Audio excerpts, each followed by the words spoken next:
నమస్కారం అండి అందరికీ. ఇవాళ మనం ఒక శ్లోకం, ఆ శ్లోకం యొక్క తాత్పర్యం నేర్చుకుందాము.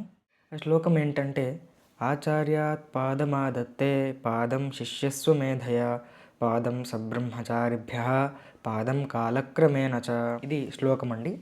ఈ శ్లోకం యొక్క తాత్పర్యం ఏంటంటే, ఏదైతే విద్య మనం నేర్చుకుంటామో అందులో పావు భాగం మన గురువుల నుంచి మనకి వస్తుంది. పాదం శిష్యస్వ మేధయా అంటే మిగతా పావు భాగం మనం స్వమేధస్సుతోటి ఆలోచించితే వచ్చే జ్ఞానం పావు భాగం.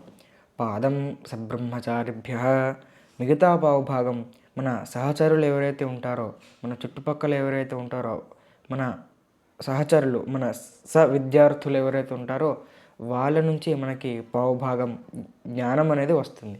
పాదం కాలక్రమేణ చ మిగతా పావు భాగం ఏదైతే కాలం నడుస్తున్న కొద్దీ మనకి ఆ జ్ఞానం మనకి తెలుస్తుంది. ఇది శ్లోకం యొక్క తాత్పర్యం అండి. ధన్యవాదాలు.